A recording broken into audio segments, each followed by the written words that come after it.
때로는 하나님의 말씀을 우리가 집중하기 어렵고 또 하나님께 기도하지 못하고 하나님의 말씀을 묵상하지 못하는 삶을 우리가 가끔은 살아가지만, 그럼에도 불구하고 우리를 사랑하시고 우리를 아끼셔서 이 자리 가운데 불러주신 하나님의 이름을 이 시간 우리가 높이길 원합니다.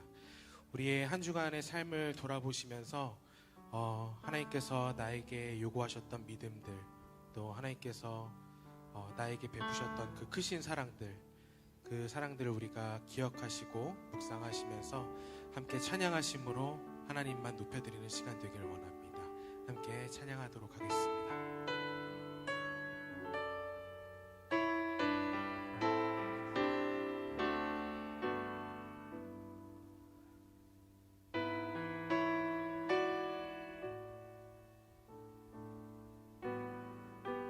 우리 함께 노래할까요? 오 신실하신 주, 오 신실하신 주 내 아버지여, 늘 함께 계시니 두려움 없네. 그 사랑 변창고, 그 사랑 변창고 날 지키시며 어제와 오늘이 한결같습니다. 어제와 오늘이 한결같네. 우리 1절 다시 한번. 오 신실하신 주님, 오 신실하신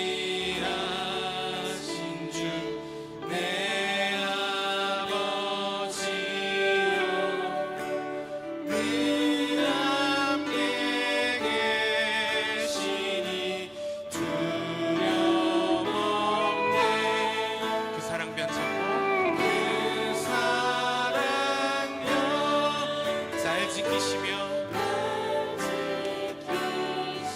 어제와 오늘이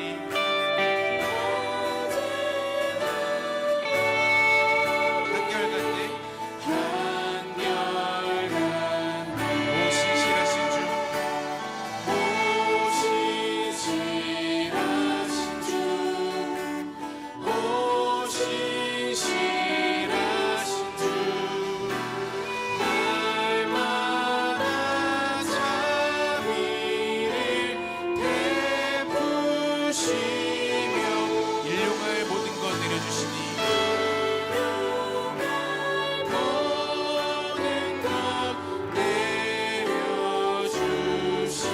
오 신실하신 주, 오 신실한 나의 구주, 나의 구. 우리 2절 가사로 고백하겠습니다. 봄철과 또 여름, 가을과 겨울, 가을과 해와 달 별들도 다 주님의 것입니다. 만물이 하나로 드러낸 증거, 하나로 드러낸 증. 진실한 주 사랑 나타내네. 주 사랑 나타내. 오 신실하신 주님, 오 신실하신 주, 오 신실하신 주, 날마다 자비를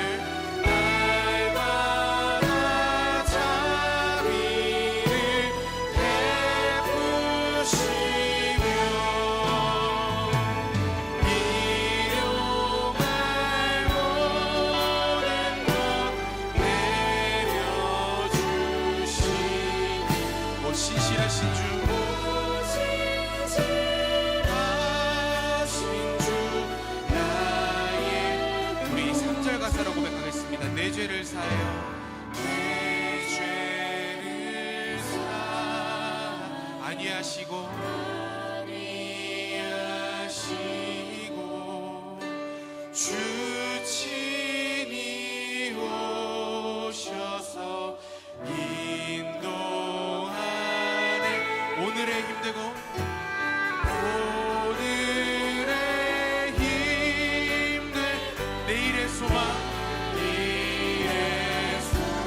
만복을 내리십니다. 주만이 만복을 내리시네.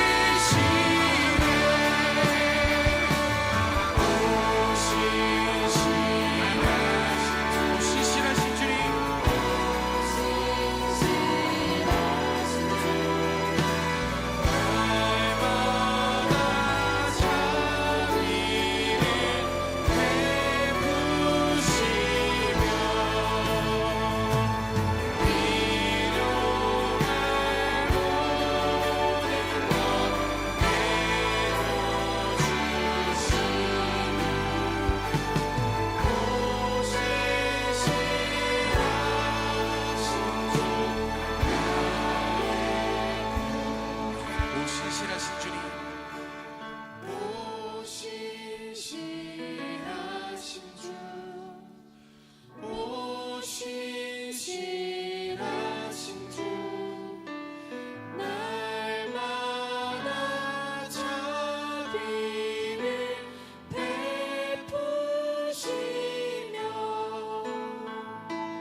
함께 하시는 하나님 앞에 우리 다시 한번 영광의 박수 올려드리겠습니다. 할렐루야.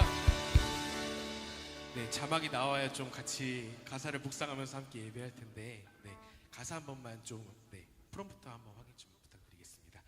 우리 계속해서 함께 예배하실 때 오늘 처음 하는 찬양이거든요. 하지만 우리 함께 가사가 정말 아름다운 찬양입니다. 함께 고백하실 때 오늘도 우리와 함께 동행하시고 함께 우리 삶 가운데 함께 하신 하나님 앞에 우리 마음을 다해 고백하는 시간이 다 있으면 좋겠습니다. 할렐루야. 우리와 함께 하시는 주님, 이 시간 하나님 앞에 우리의 온 마음을 들여 예배하기를 원합니다. 아멘.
주께 영광 영원히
주께 영광 영원히 오직 주님께 영광 주께 영광 주께 영광 주께 영광 영원히 우리 마지막으로 선포하며 나갑니다.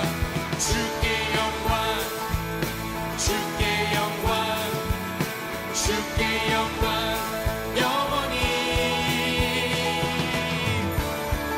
할렐루야. 오늘도 이 시간 가운데 함께 하신 동안 하나님 앞에 우리 다 같이 영광의 박수 올려드리겠습니다. 할렐루야. 주님이 우리의만의 소망이 되십니다.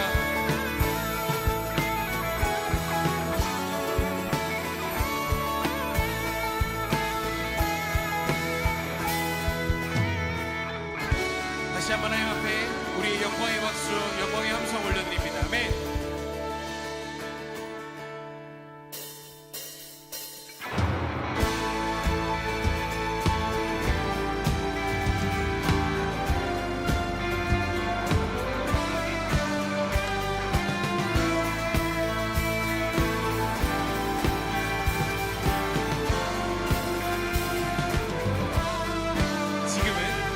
지금은 엘리야 때처럼 주 말씀이 선포되고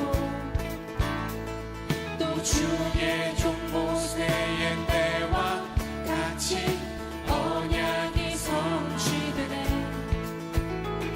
비록 전쟁과 기근과 핍박 환난 날이 다가와도 우리는 광야에 외치는 소리 주의 길을 예비하라. 보라 주님 구름 타시고 나 밟을 때에 다시 오시네. 모두 외치세 이는 은혜의 해니 시온에서 구원이 임하네.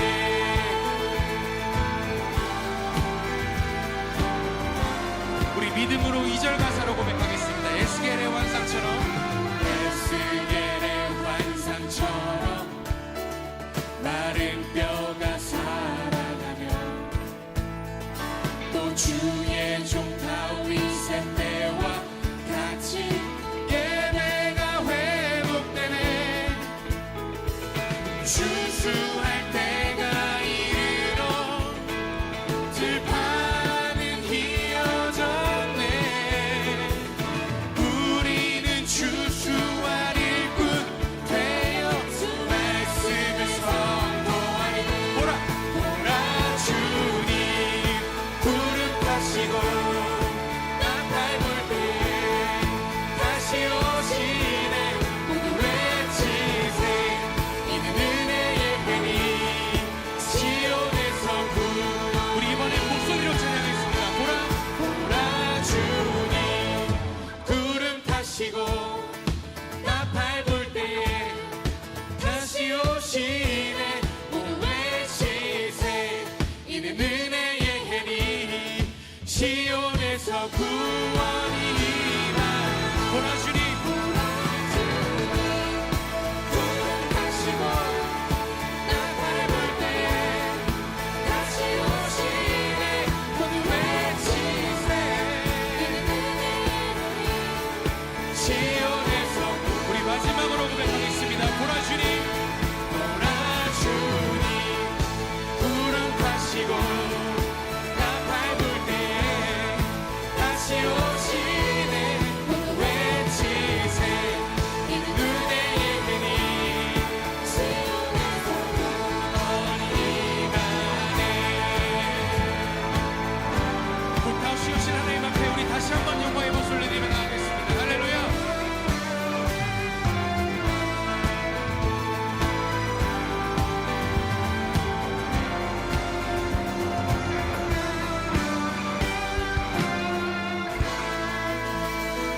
우리가 주님을 찬양합니다.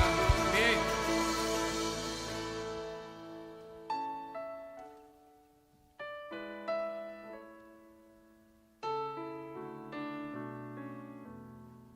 우리 함께 고백하겠습니다. 만물을 지으시고 여전히 다 창조주 하나님을 우리는 믿습니다. 이 시간 함께 모여 우리를 원하시는 사랑의 하나님을 예배합니다. 죄로 멀어진 우리를 위해 이 땅에 오신 어린 양 예수, 길과 진리 생명 주를 통해 우리는 나아갑니다.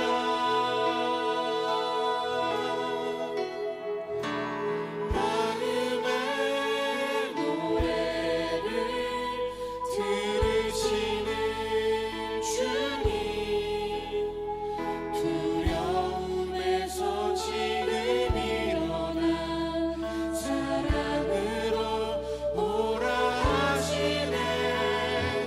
우리의 약함을 잘 아시는 주님, 늘 우리와 동행하시며 참 기쁨과 소망 주시는 주를 예배합니다. 이 시간 가사를 묵상하시면서 다시 한번 고백하며 나가겠습니다. 만물을 지으시고 만물을 지으시고 여전히 다스리는 창조주 하나님을 우리는 믿습니다. 그렇습니다, 주님. 이 시간 함께 모여 우리를 원하시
하나님의 이름을 찬양하리.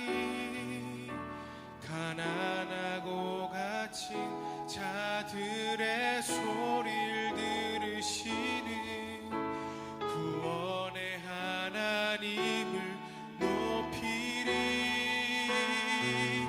하늘아 땅아 주님을 찬양하라. 그 한결같은 사랑 구원의 은혜를 긍휼의 하나님 주님만 기다립니다. 주 얼굴을 보이소서. 우리 처음부터 함께 고백하겠습니다. 나의 방황을 주님께서 헤아리시고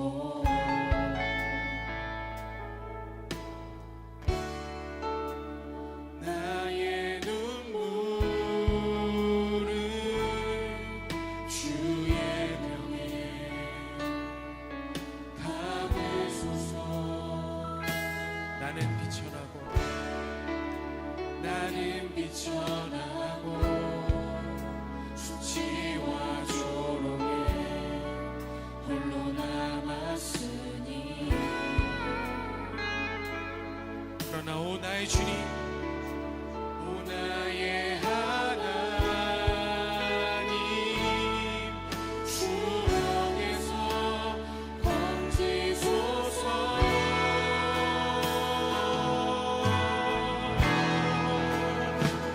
그때의 나를 새 노래를 지어 하나님의 이름을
많으신 주님 감사합니다. 이번 한 주간 또 저희 청년부 지체들 각자의 자리에서 최선을 다하고 이곳 가운데 모여 주님을 예배합니다. 지친 자가 있다면 마음 붙잡아 주시고 위로해 주세요. 세 달째 이어지는 코로나 바이러스로 인해 많은 이들이 힘든 시기를 보내고 있습니다. 가장 즐거워야 할 신입생들이 학교에 가지 못하고 누군가는 일자리를 잃고 취업의 길이 열리지 않는 암흑 속에 있습니다. 우리가 잠시 받는 환난을 경한 것이 지극히 크고 영원한 영광에 중한 것을 우리에게 이루게 함이니 고난 중에도 주님을 신뢰하며 감사하는 강한 믿음을 허락해 주세요. 오늘은 성년 주일입니다. 학교 울타리를 벗어나 사회로 나온 20살들을 축복합니다. 안 되는 세상 가운데 되는 삶을 살게 하시고 세상의 많은 유혹 가운데에서도 기준을 가지고 구별된 삶 살도록 주님께서 눈동자처럼 지켜주세요. 이른 시간에 먼저 나와 준비하는 찬양팀과 보이지 않는 곳에서 정말 애쓰는 임원과 리더, 말장을 기억해 주세요. 말씀 전하시는 정태권 목사님의 입술을 통해 은혜 받는 예배의 자리 되길 간절히 바랍니다. 예배의 시작과 끝을 올려드리며 예수님의 이름으로 기도합니다. 아멘.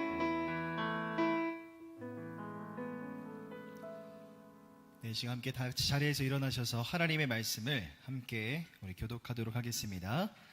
오늘 함께 나눌 말씀 시편 22편 1절부터 21절까지 말씀입니다. 한 절씩 교독하겠습니다. 제가 먼저 1절 보겠습니다. 내 하나님이여 내 하나님이여 어찌 나를 버리셨나이까 어찌 나를 멀리하여 돕지 아니하시오며 내 신음소리를 듣지 아니하시나이까.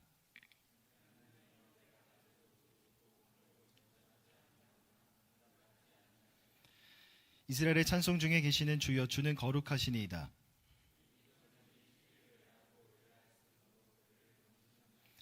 그들이 주께 부르짖어 구원을 얻고 주께 의뢰하여 수치를 당하지 아니하였나이다.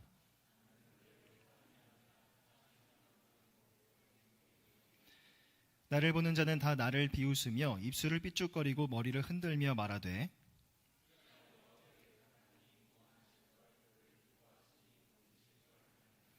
오직 주께서 나를 모태에서 나오게 하시고 내 어머니의 젖을 먹을 때에 의지하게 하셨나이다.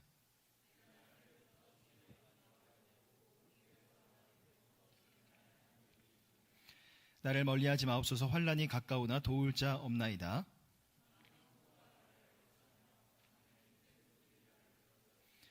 내게 그 입을 벌림이 찢으며 부르짖는 사자 같으니이다.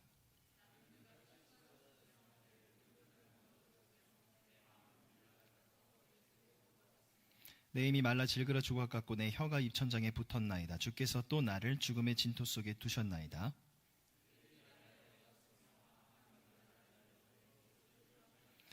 내가 내 모든 뼈를 셀 수 있나이다. 그들이 나를 주목하여 보고 여호와여 멀리하지 마옵소서. 나의 힘이시여 속히 나를 도우소서.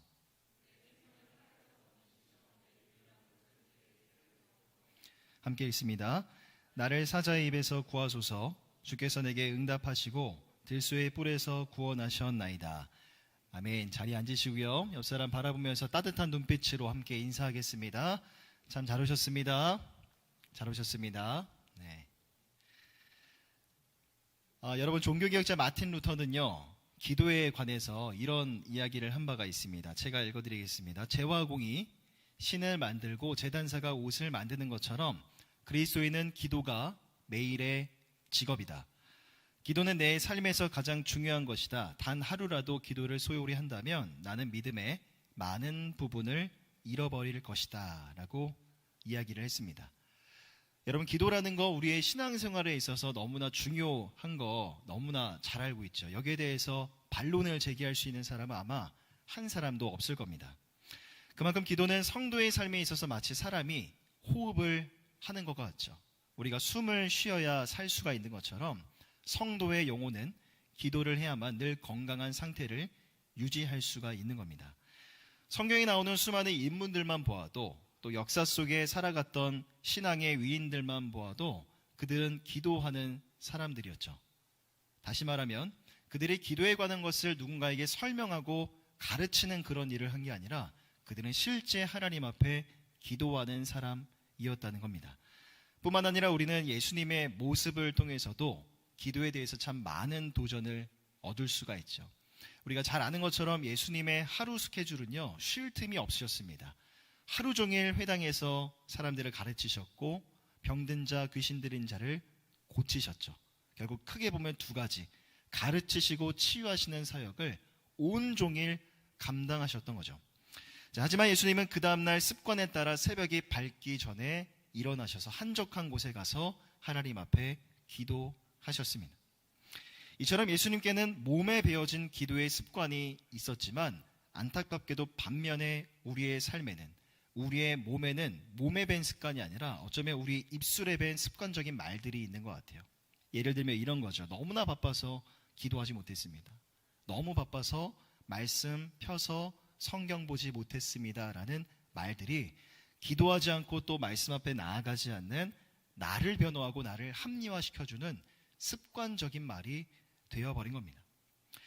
사실 이러한 말들은 바쁘던 중에서도 늘 기도하시던 예수님의 모습에 비추어 보았을 때 너무나 부끄러운 모습이 아닐 수가 없죠. 결국 기도가 우리의 삶의 습관이 되고 기도라는 게 우리의 삶의 생활이 되기 위해서는 기도하기 위해서 나의 시간을 낼 줄 알아야 하는 겁니다. 물론 우리 청년들이 바쁜 일상을 살아가면서 여러분들이 많은 그런 시간들을 기도에 할애할 수 없다는 거 잘 압니다.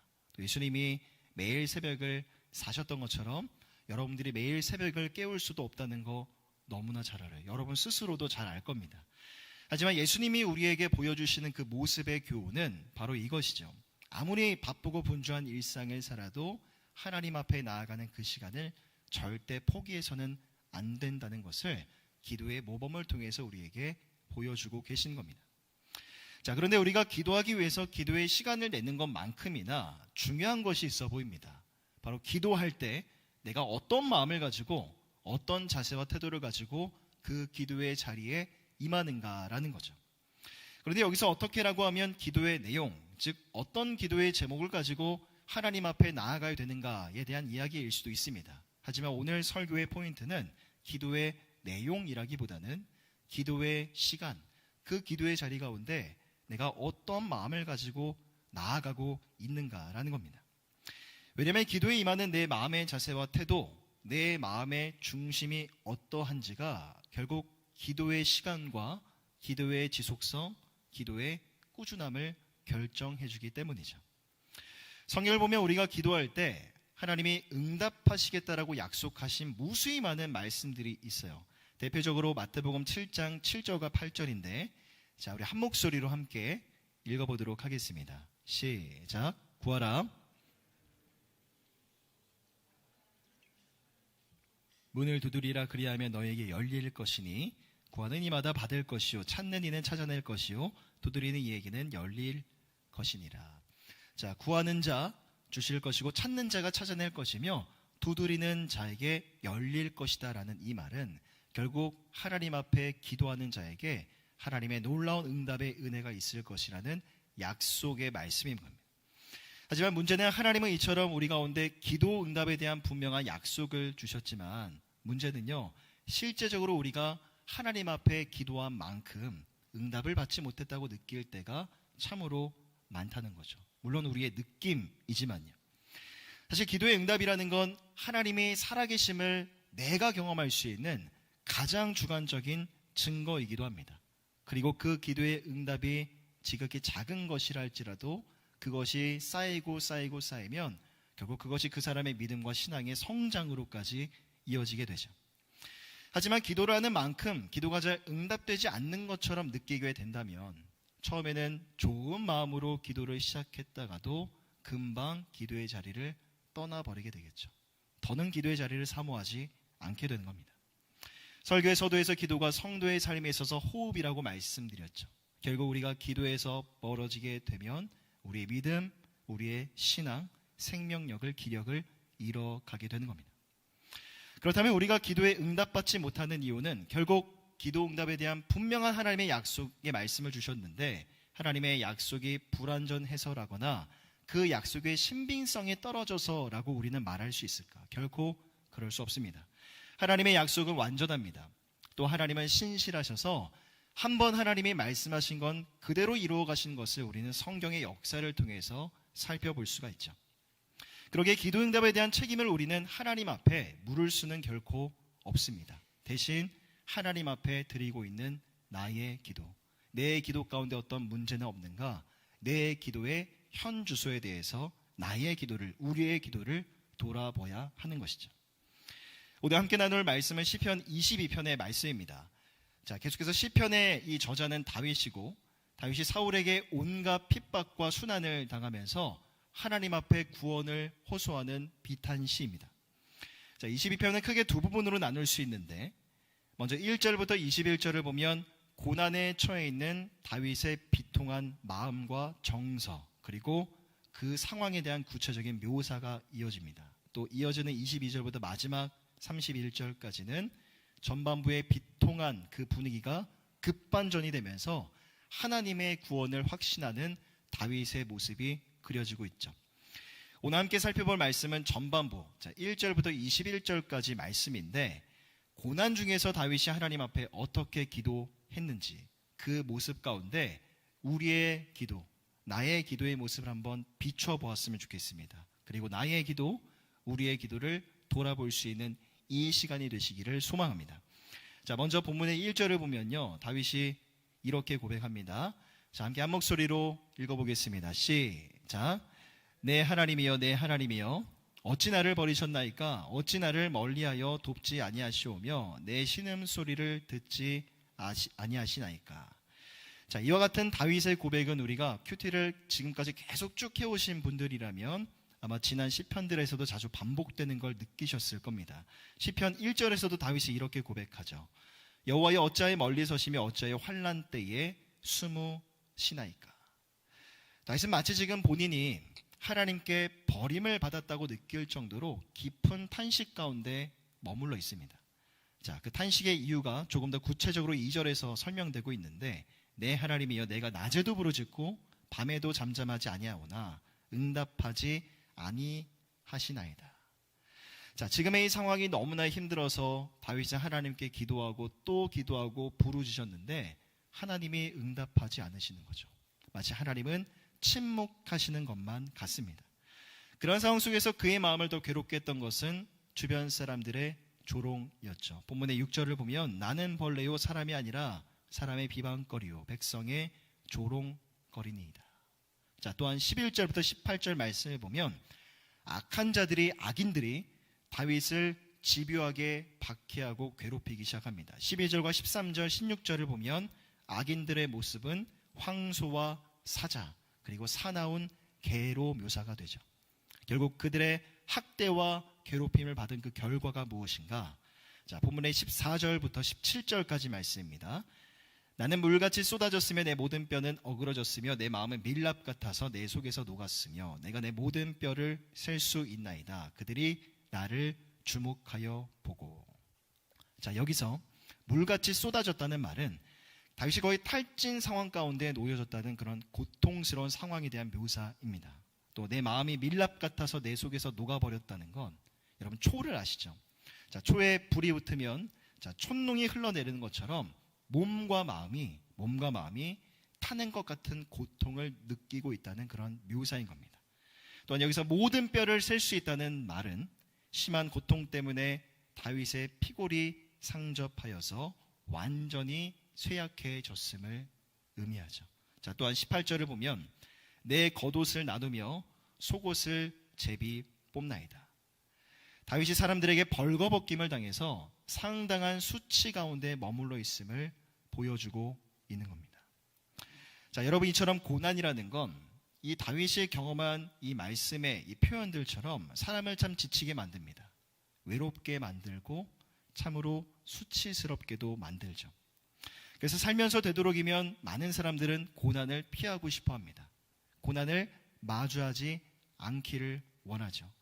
하지만 여러분, 우리가 살다 보니 인생을 살아가면서 깨달은 사실이 하나 있죠. 내 경험일 수도 있고 내 가정 안에 있는 우리 가족들, 주변 이웃들의 경험일 수도 있고, 물론 우리가 지금까지 이렇게 많은 시간들을 살아온 것은 아니겠지만 살아보니 이 땅을 살아가면서 고난은 피하고 싶다고 피할 수 있는 게 아니라는 거. 우린 그 사실을 너무나 잘 알고 있습니다. 그러기에 고난은 우리 삶에 있어서 피해야 할 대상이 아니라 어차피 언젠가는 마주하게 될 고난. 그 고난이 찾아왔을 때 우리는 어떻게 대처해야 되는가? 고난은 대비하고 준비해야 되는 그런 대상인 겁니다. 나는 예수를 잘 믿기 때문에 우리 가정은 믿음 생활을 잘 하고 있기 때문에 절대로 고난당하지 않을 거라고 자부할 수도 없고 자부해서도 안 되는 것이죠. 오히려 나는 예수를 믿기 때문에 우리 가정은 신실하게 믿음 생활하고 있기 때문에 고난이 찾아왔을 때 절대 흔들리지 않고 무너지지 않을 거야. 혹시 찾아올지 모르는 고난을 준비하고 대비할 줄 아는 것이 성숙한 그리스도인의 모습이라고 할 수가 있죠. 만일 신앙생활을 열심히 하고 예수님을 잘 믿어서 단지 그런 이유 때문에 우리가 고난을 피할 수 있다면 그럼 계속해서 우리가 몇 주 동안 살펴보고 있는 고난당하는 다윗의 모습을 우리가 어떠한 말로 어떠한 논리로 설명할 수 있을까요? 분명한 한계가 있습니다. 그러나 고난 중에 있는 다윗의 모습은 고난 앞에서 고난에 있어서 우리에게 매우 중요한 교훈을 가져다 주고 있습니다. 오늘 두 가지 교훈을 함께 나누고자 하는데, 자, 고난 중에 있는 다윗의 모습이 우리에게 주는 교훈은요, 첫 번째 이것입니다. 성도가 겪는 고난은 분명 하나님의 섭리 가운데 있습니다. 우리 함께 첫 번째 대지를 함께 읽어보겠습니다. 시작. 성도가 겪는 고난은 분명 하나님의 섭리 가운데 있습니다. 자, 찬송가 305장 나 같은 죄인 살리신의 작사가 존 뉴턴이라는 사람은요, 이런 말을 했습니다. 시련은 우리의 은혜롭고 지혜로운 의사이신 주님이 우리에게 필요하기 때문에 처방하신 약이다. 그리고 주님은 증상에 맞게 그 약을 먹일 횟수와 분량을 정하신다. 그분의 능력을 믿고 그분의 처방에 감사하자. 여러분, 약이 이 세상에서 달고 맛있는 약이란 존재하지 않습니다. 이런 말이 있죠. 몸에 좋은 약은 입에 쓰다라는 말처럼 약은 우리의 입에 먹기에는 굉장히 써요. 하지만 결국 그 쓴 약이 우리의 삶을, 우리의 몸을 살리는 겁니다. 저희 둘째가 태어난 지 이제 4개월 정도가 지났는데 이맘때쯤 아이들은 입에 쪽쪽이를 뭅니다. 그래서 쪽쪽이를 물다 보면 얼굴에 막 침이 범벅이 될 때가 굉장히 많아요. 닦아주고 또 닦아줘도 계속 얼굴에 침이 묻습니다.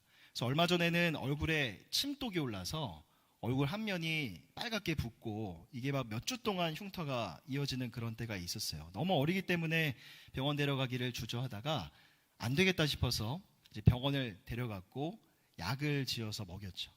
약을 먹은 이후부터는 흉터가 조금씩 흐려지고 사라져가고 있습니다. 자, 그런데 이 아이가 약을 잘 먹겠습니까? 저희 첫째 이현이는 그래도 좀 컸다고 약병에다 약을 담아주면 약인지도 모르고 그냥 막 먹어요. 예, 그냥 맛있는 주스인가 보다라고 그냥 약이 요새 굉장히 달게 나오기 때문에 그냥 먹습니다. 하지만 둘째는 약을 먹으려고 할 때마다 난리와 소동이 벌어지는 거죠. 약을 먹지 않겠다고 뱉고 발버둥을 칩니다. 그럼 저와 아내는 아이를 붙들고 어떻게 해서든 약을 먹이는 거죠. 왜 그렇습니까? 약을 먹어야 빨리 나을 수 있기 때문이죠.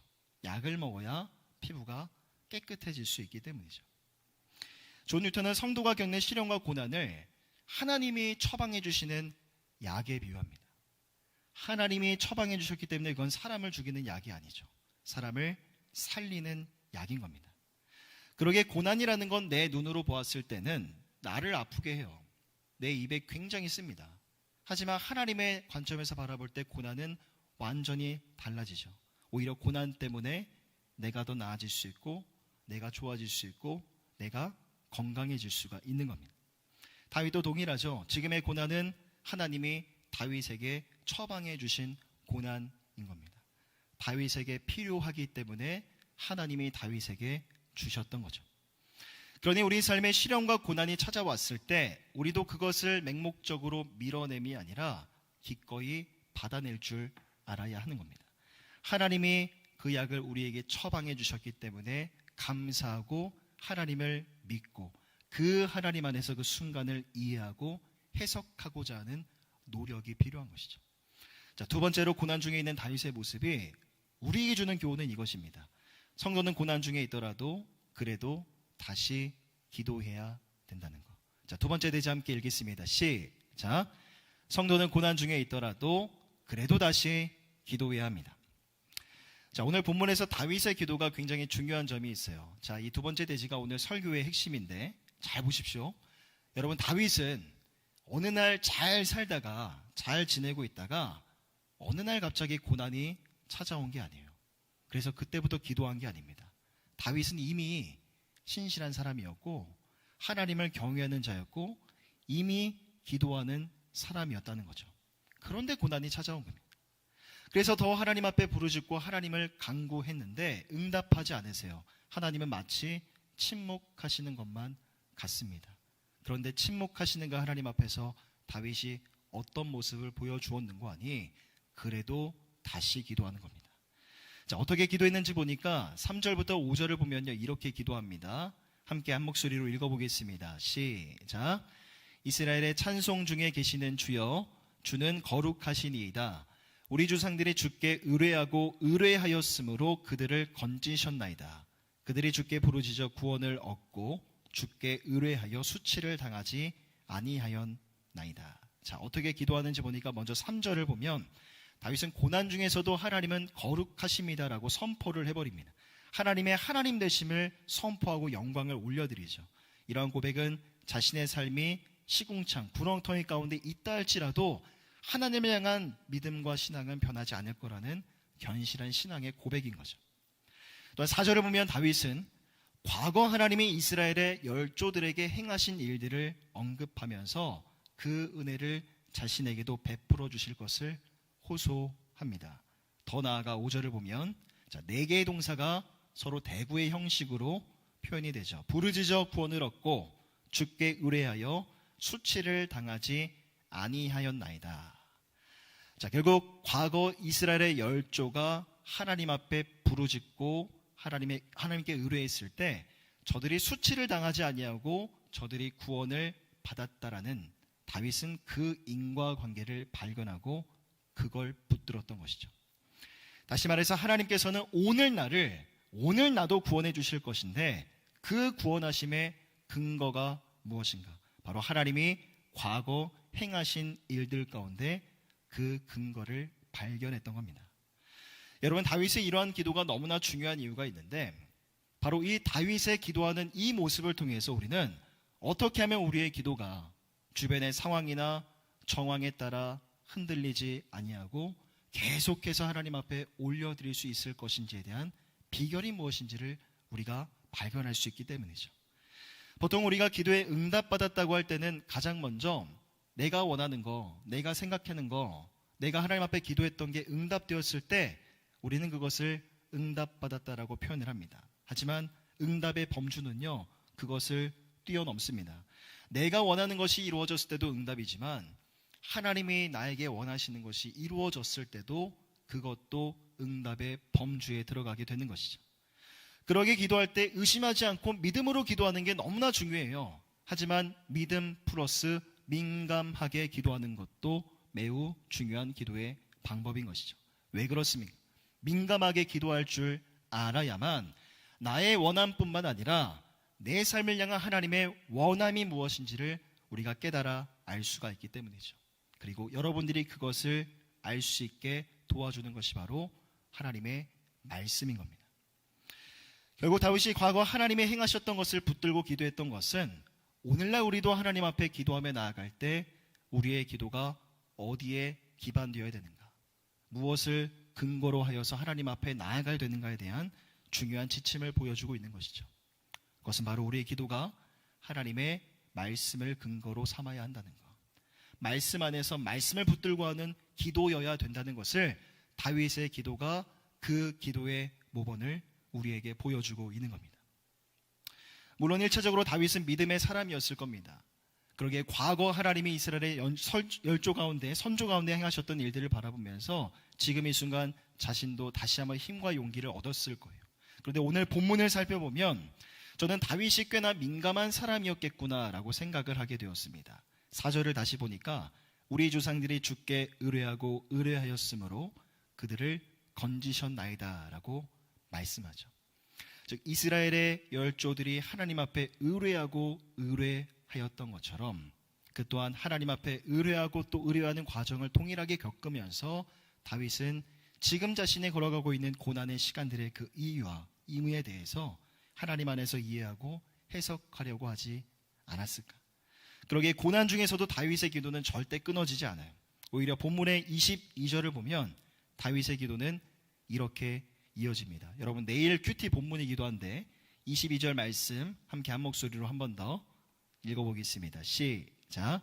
내가 주의 이름을 형제에게 선포하고 회중 가운데에서 주를 찬송하리이다.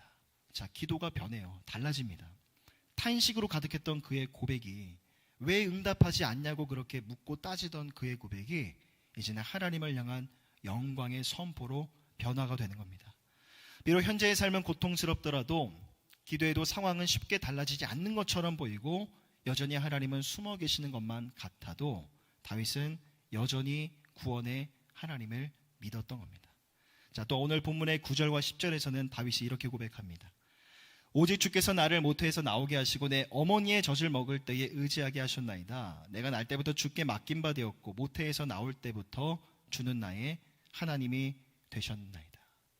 다윗이 깨달은 한 가지가 또 이것이죠. 바로 자기 인생의 처음과 끝이 바로 하나님의 주권 안에 있다라는 것.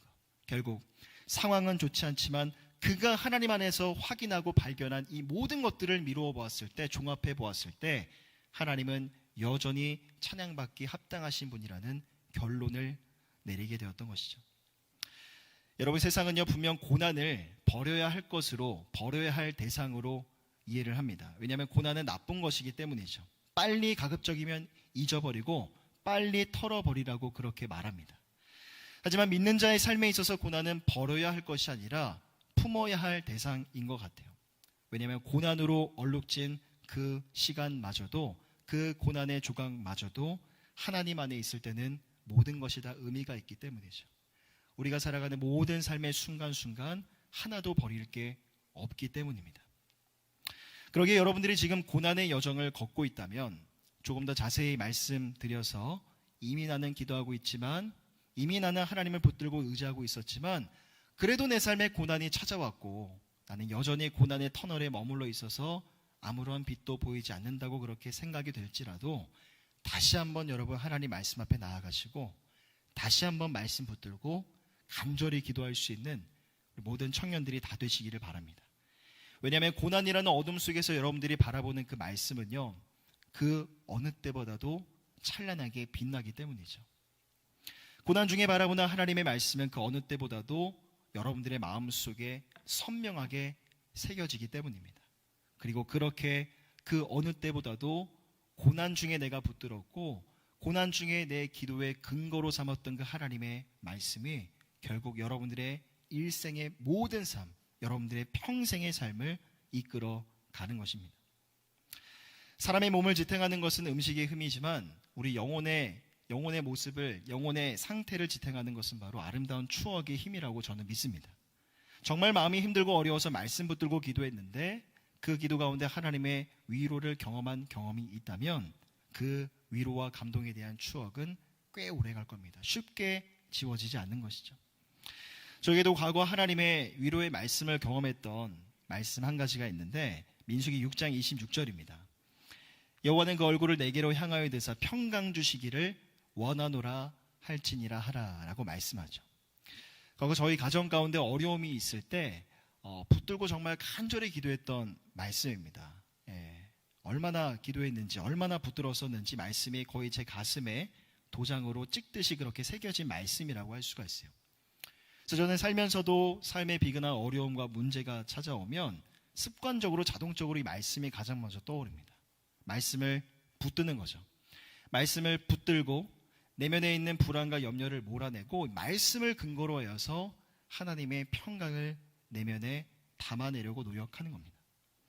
또 한 가지 사례를 말씀드리면 아주 예전에 몇 년 전 일인데 뭔가 갑자기 해야 될 일들이 많아지면서 마음이 조금 분주해지고 마음이 어려웠던 적이 있어요. 여러분들 아마 그런 경우들이 있을 텐데 갑자기 내가 막 뭔가를 신경 써야 되고 내가 해야 될 일들이 갑자기 눈앞에 많아지는 그런 순간들, 보통 그럴 때 우리 마음이 어려워지고 마음이 참 분주해지죠. 몇 해 전에 저의 마음도 그랬던 것 같은데 그때 이 말씀을 가지고 누군가가 저에게 이렇게 축복해 준 바가 있습니다. 잠언 22장 29절이에요. 내가 자기의 일에 능숙한 사람을 보았느냐? 이러한 사람은 왕 앞에 설 것이요 천한 자 앞에 서지 아니하리라. 자, 평범한 말씀이죠. 근데 이 말씀이 그때 정말 저에게 어떤 칭찬이나 격려의 말보다도 큰 위로가 되었습니다. 너 잘할 수 있어. 너 잘할 수 있는데 왜 그래? 힘내. 이런 말이 아니에요. 단지 하나님의 말씀인데 자기 일에 능숙한 사람 왕 앞에 설 것이라는 그 하나님의 말씀이 되게 힘이 되고 되게 기분을 좋게 만들더라고요. 그래서 지금도 저는 뭔가 해야 될 일이 눈앞에 많아져서 마음이 분주해지고 힘들어질 때마다 말씀을 생각합니다. 자동적으로 이 말씀을 붙들게 되고 그냥 묵묵히 내게 주어진 일들을 계산하지 않고 그 일을 행하는 것입니다. 여러분, 결국 우리의 마음을 변화시키는 것, 우리의 삶을 달라지게 만드는 것은 바로 이처럼 하나님의 말씀의 능력인 것 같아요. 그러게 때로는 우리 삶의 고난이 조금 길어진다 하여도 때로는 내 삶의 어둠이 쉽게 사라지지 않는 것처럼 느껴진다 할지라도 그래도 우리는 다시 한번 주의 말씀 앞에 나아가 말씀 붙들고 기도해야 하는 겁니다. 그 하나님의 말씀이 우리 삶에 어떠한 변화를 가져가시는가, 우리 그것을 주목해야 되는 것이죠. 왜냐하면 하늘과 땅 모든 것이 다 변해도 주님의 말씀은 영원하시기 때문입니다. 그리고 마침내 그 하나님의 말씀이 여러분 삶 속에 새 일을 행하시기 때문이죠. 결국 지금까지 우리의 삶 가운데 새 일을 행하신 주님, 앞으로도 새 일을 행하실 주님을 바라보며 우리의 삶의 탄식과 절망은 결국 하나님을 향한 찬양의 고백으로 변화가 되는 겁니다. 마지막으로 오늘 본문이 조금 더 특별한 점이 있습니다. 시편 22편은 예수 그리스도의 십자가 사건을 잘 보여주는 메시아 시편이기 때문이죠. 여러분들이 다윗이 경험했던 그 고통의 상황들을 묘사했던 말씀들을 우리가 쭉 살펴보면서 눈치챘을 분들도 계시겠지만 결국 다윗이 당했던 극심한 고통과 고난, 사람들의 조롱 그리고 벌거벗김은 훗날 예수님이 십자가 위에서 경험하실 그런 일들을 예표하고 있는 겁니다. 예수님이 십자가에 달리시기 전 겟세마네 동산에서 이렇게 기도하셨습니다. 자, 마가복음 14장 36절 마지막으로 우리 함께 읽어보겠습니다. 시작. 이르시되 내게서 옮기시옵소서. 그러나 나의 원대로 마시옵고 아버지의 원대로 하옵소서 하시고. 자, 십자가의 고통이 얼마나 큰 것인지 예수님이 잘 아셨기 때문에 예수님도 아마 그 고통의 순간을 피하고 싶으셨을 겁니다. 하지만 예수님 이렇게 말씀하시죠. 나의 원대로 마시옵고 아버지의 원대로 하옵소서. 우리라면 이러한 고백을 할 수 있었을까? 이처럼 예수 그리스도를 고난 속에 내버려 두시는 하나님이시라면 때로는 하나님께서 우리의 삶 속에 깊은 고난 속에 넣어두실 수도 있는 분이라는 걸 우리는 반드시 기억해야 됩니다. 그러기에 고난과 어둠의 순간에 우리가 주목해야 될 것은 바로 예수님처럼 나의 원이 아니라 하나님의 원이 무엇인가, 나의 뜻이 아니라 하나님의 뜻이 무엇인가에 주목해야 되는 것이죠. 예수님이 십자가에 달리셨을 때 하나님은 마치 침묵하시는 것만 같았습니다. 철저하게 침묵하셨죠. 하지만 실제는 그렇지 않았습니다. 하나님이 창세전에 계획하신 당신의 구원 계획을 성자 하나님 예수 그리스도를 통해서 성취가 되는 것을 지켜보고 계시는 분이셨죠. 다윗도 동일합니다. 그가 고난 중에 있었지만 하나님은 찾아도 찾을 수 없고 불러도 대답이 없는 철저하게 침묵하시는 하나님이셨죠. 하지만 실제는 달랐습니다. 하나님은 보이지 않아도 실제 하시는 분이셨고 언제나 나와 함께 하셨다는 사실을 그가 깨달았을 때 내 인생의 처음과 끝이 바로 하나님의 주권 안에 있다는 사실을 발견했을 때 그의 고백, 찬양의 고백으로 변화가 되었던 것이죠. 그러기에 사랑하는 청년 여러분, 청년의 때 혹시 모를 고난의 순간을 마주하게 된다 하여도 그리고 고난의 순간이 조금 길어지는 것 같이 느껴질지라도 여러분 계속해서 말씀의 자리 나아가시고 기도의 자리를 지키시길 바랍니다. 그 기도의 자리를 떠나지 않으셨으면 좋겠습니다. 물론 내가 기도해도 상황은 달라지지 않을 수도 있죠. 철저하게 고요할 수 있습니다. 하지만 그 고요한 중에 여러분 하나님이 여러분들에게 주시는 그 음성, 하나님의 뜻이 무엇인지 거기에 귀를 기울이시고 그 하나님의 말씀에 조금 더 주목해 보시기를 바랍니다. 그럴 때 말씀의 자리, 그 기도의 자리에서 여러분들이 느끼고 경험한 것들이 결국 하나님을 향한 아름다운 찬양의 고백으로 이어지게 될 것입니다. 여러분 반드시 기억하십시오. 예수님이 십자가에서 당하신 그 고통이 훗날 많은 사람들에게 아름다운 찬양의 재료가 되었습니다. 여러분들의 삶도 동일합니다. 지금 겪는 고난과 어둠의 시간도 결코 헛되지 않아요. 오히려 그 시간 속에서 우리가 느끼고 경험한 것들을 가지고 그것을 재료로 삼아 새 노래로 하나님 앞에 찬양하고 예배하는 우리 모든 사랑하는 청년들의 삶이 다 되시기를 주님의 이름으로 간절히 부탁드립니다. 우리 지금 앞에 불렀던 찬양인데 그때의 나는이라는 찬양, 이 찬양 함께 부르고요. 주신 말씀 붙들고 기도하며 나아가도록 하겠습니다.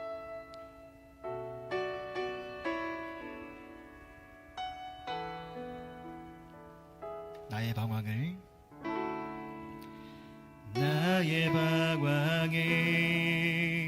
주님께서 헤아리시고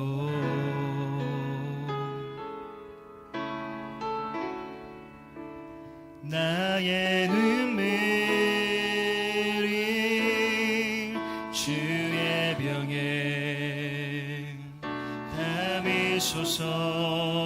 나는 비천하고 수치와 조롱에 홀로 남았으니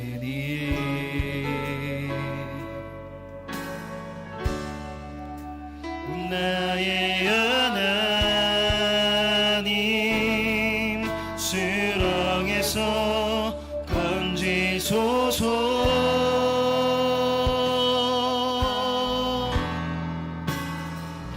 그때에 나는 새 노래를 지어 하나님의 이름을 찬양하리. 가난하고 갇힌 자들의 소리를 들으시는 구원의 하나님을 높이리.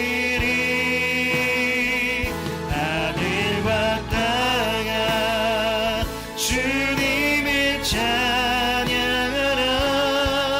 그 한결같은 사랑 구원의 은혜를 그들의 하나님 주님만 기다립니다. 주 얼굴을 보이소서. 그때에 나는 새 노래를 지어 하나님의 이름을 찬양하리. 가난하고 갇힌 자들의 소리 들으시는 구원의 하나님을 높이. 하늘아 땅아 주님을, 하늘아 땅아 주님을 찬양하라. 그 한결같은 사랑 구원의 은혜를 그들의 하나님 주님만 기다립니다. 주 얼굴을 보이소서.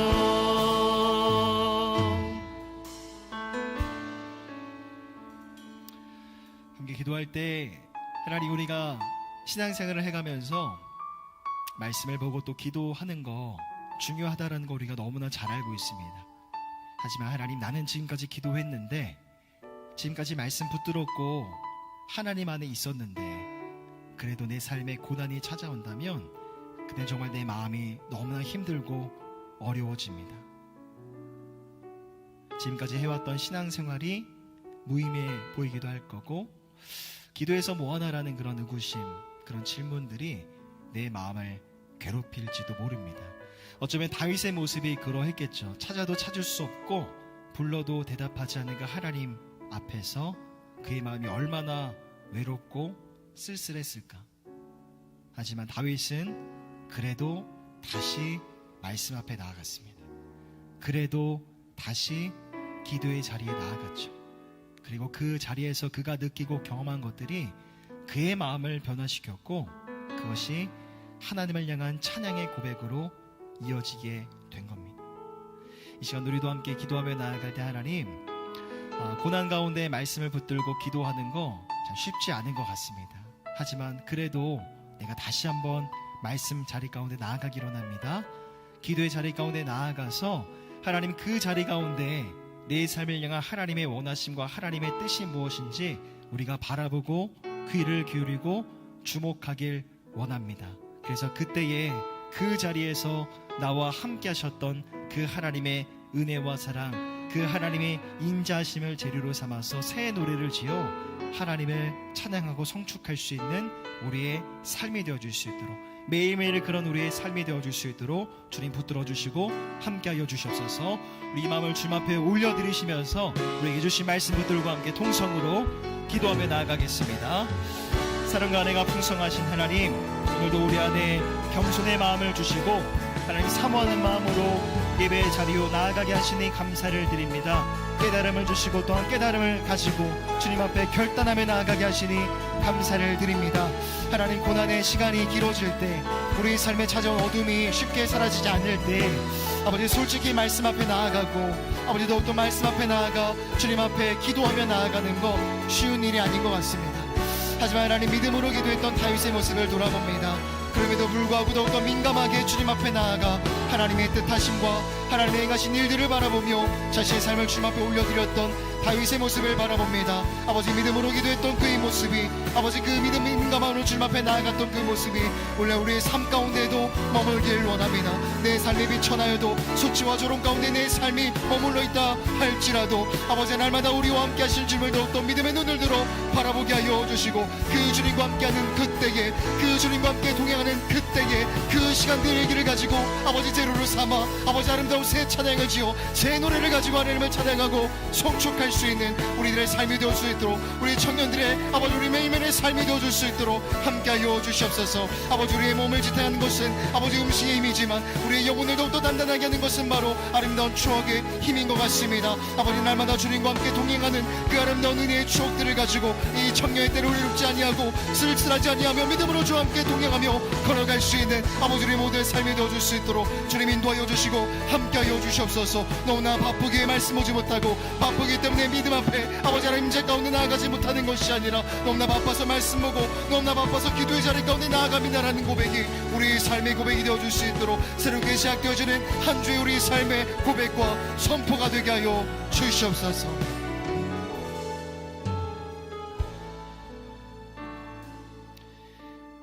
사랑과 은혜가 풍성하신 하나님, 하나님을 경외하는 자의 삶 가운데 은혜의 샘이 흐를 것이라고 말씀하셨고 사망의 그물에서 벗어날 것이라고 말씀하신 주님, 참 많이 힘들고 어려운 청년의 때를 살아가는 우리 모든 주의 자녀들의 마음을 하나님 위로하여 주시옵소서. 오늘도 사모하는 마음으로 주님 앞에 나아갔습니다.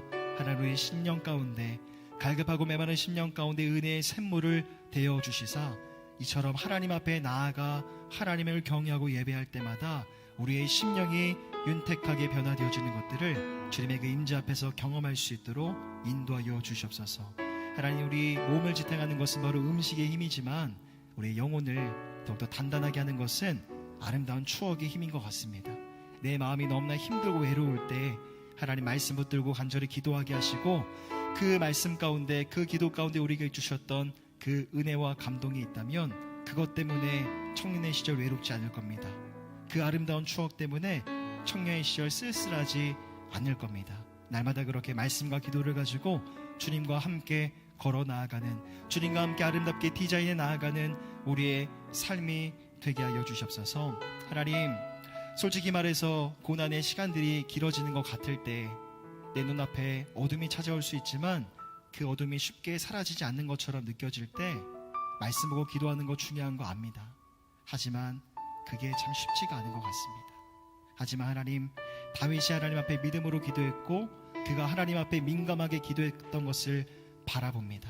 내 삶이 비천하고 수치와 조롱 가운데 머물러 있다 할지라도 다시 한번 그래도 다시 말씀 앞에 나아가게 하시고, 그래도 다시 기도의 자리 가운데 나아가 내 삶을 향한 하나님의 선하신 뜻과 계획이 무엇인지 구하고 청종할 수 있는 우리 청년들의 삶이 되게 하여 주시옵소서. 그때 그렇게 주님과 함께 동행하는 아름다운 이야기들을 찬양의 재료로 삼아 새 노래를 지어서 우리가 찬양으로 고백하고 선포했던 것처럼 하나님을 송축하고 주님의 이름을 찬미하는 거룩한 주의 백성들 다 되게 하여 주시옵소서. 하나님, 이제 새로운 한 주가 시작이 됩니다. 하나님, 우리 입술에 배어진 습관적인 말이 있습니다. 너무 바빠서 기도하지 못했고, 너무 바빠서 말씀 보지 못했다는 말. 그 말이 우리의 삶의 습관이 되는 것이 아니라 하나님, 이렇게 변화되었으면 좋겠습니다. 하나님, 너무나 바빴지만 그래도 말씀 폈습니다. 너무나 바빴지만 하나님, 그래도 기도의 자리 가운데 나아갔습니다라는 고백. 그 고백이 우리 심령과 우리 입술의 고백이 되게 하여 주시옵소서. 감사드리며 우리 권하신 예수 그리스도의 이름으로 간절히 기도하오며, 지금은 우리 주 예수 그리스도의 은혜와 하나님의 사랑하심과 성령 하나님의 교통하심의 은혜가, 때로는 고난과 어둠의 순간이 조금 길어져도 계속해서 말씀과 기도의 자리 가운데 믿음으로 민감함으로 나아가기를 결단하고 소망하는 예수 믿는 청년들 머리 위에 이 은혜가 영원토록 함께 있을지어다. 아멘. 하나님 앞에 영광의 박수 올려드리겠습니다. 우리 함께 앞서 불렀던 찬양, 지금은 엘리야 때처럼 예배를 마치는 엔딩 찬양으로 함께 부르도록 하겠습니다. 다 같이 자리에서 일어나셔서 힘차게 박수 치시면서 함께 찬양하겠습니다.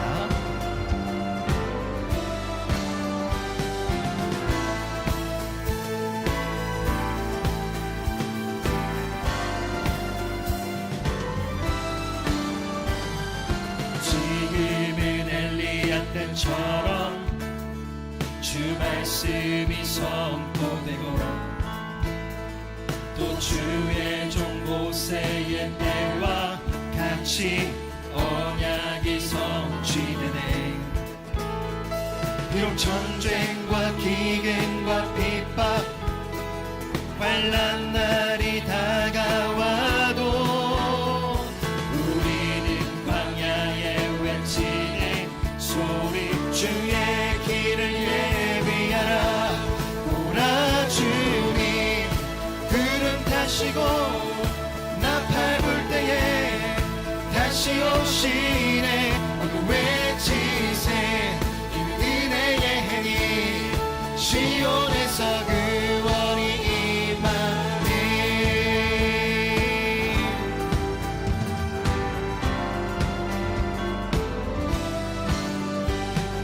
다스겔의 완상처럼 마른 뼈가 살아나며 또 주의 종 다윗의 때와 같이 예배가 회복되네. 추수할 때가 이르러 들판이 이어졌네. 우리는 추수할 일꾼 되어 주 말씀을 선포하리.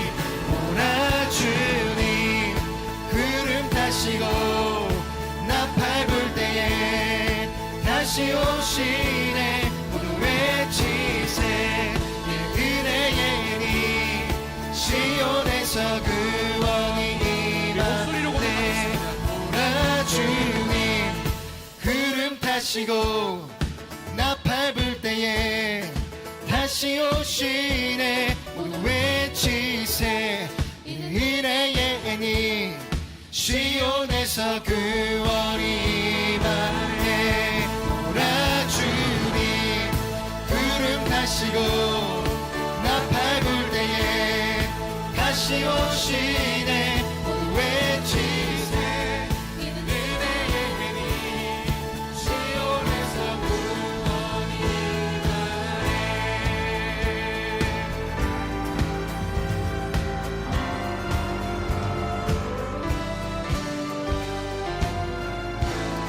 한 번 더 박수로 모든 영광 올려드리겠습니다. 네, 이어서 우리 광고 진행하도록 하겠습니다. 광고 준비해 주십시오.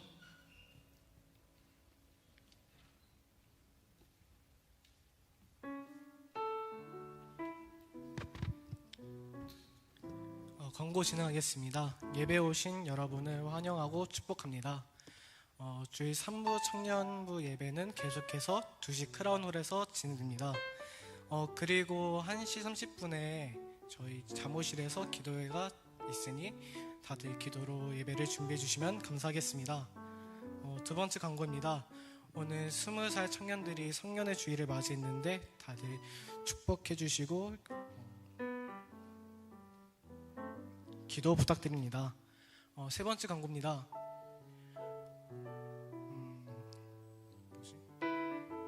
지금 저희 한 장 더 넘겨주시겠어요? 네. 저희가 지금 LTS를 기획하고 있었는데 LTS 주제는 슬기로운 청년생활 일로 결정됐고요. 기간은 6월 6일 매주 토요일 첫째 주부터 7월 4일까지 진행되고 시간은 토요일 오전부터 10시에 진행됩니다. 대상은 저희 청년부 모두고요. 다들 많은 관심과 참여 부탁드립니다. 네 번째 광고입니다. 말씀 사경회가 7월 10일부터 11일에 예정되어 있습니다. 토요일에는 특별한 시간도 마련하고자 하오니 많은 참여와 기대 부탁드립니다. 그리고 마지막으로 저희 사랑방 모임 광고하겠습니다. PPT 한 장 넘겨주세요.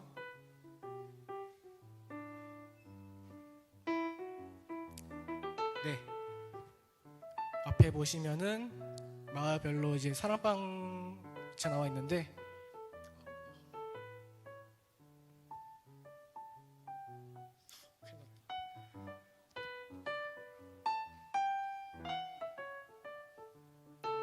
네, 기존에 했던 사랑방 모임 장소와 동일하니 다들 참고해 주시고 사랑방 모임 해주시면 감사하겠습니다. 이상으로 광고 마치겠습니다.